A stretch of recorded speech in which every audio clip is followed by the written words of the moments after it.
right, ladies and gentlemen, boys and girls, welcome back. It is Dave, the Real Music Observer, observing real music in real time for real people, just like you, right there, and just like me right here.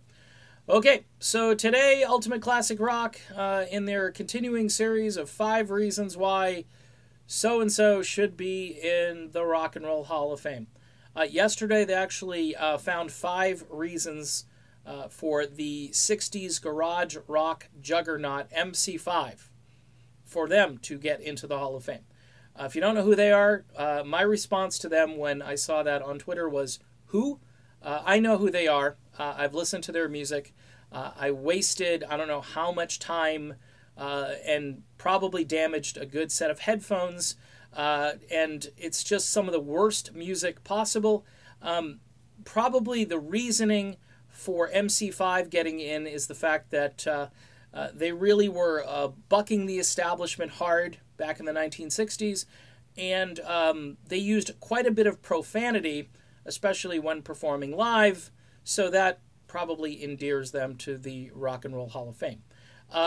Fast forward to Stevie Nicks, who is now being acknowledged, and 5 reasons that she should be in. And again, the timing of all of this, when I heard that she was being nominated, I thought, I wonder who arranged that particular nomination. I wonder who suggested that to somebody at the Rock and Roll Hall of Fame, because, number one, whoever suggested it knew that she was going to do well with the popular vote. If I like Stevie Nicks, which I did, I still kind of do, but I'm torn now with all the stuff going on, I'm thinking, yeah, she's going to do well on the popular vote. She's at number 2 right now, and I think that's where she's going to wind up. I think Def Leppard will beat her in the balloting, but she's firmly at number 2. I think Def should get in on both the popular vote and their body of work. When you look at Stevie Nicks and her body of work, you've got 2 solo albums. The rest of the material she recorded after the 2 solo albums, she had a song here and there that charted, and then, of course, there's Tango in the Night that's in there, and then, you know, she bailed on Fleetwood Mac after, Behind the Mask. She was gone for a while and then came back. I mean, the same standard for the vocals on other people's songs. You know, Becca Bramlett, who replaced her in Fleetwood Mac, you could make the same arguments for Becca. She's got a ton of studio credits to her name. Of course, Stevie has higher profile credits. Obviously, you got Jon Stewart, and you got Walter Egan, and you got Kenny Loggins, and there are a few others out there. Obviously, Tom Petty with Stop Dragging My Heart Around, which is essentially a Heartbreaker song. And so she's got that going for her. But again, you know, I argued in a video about Jim Croce getting in. A lot of people thought I was silly.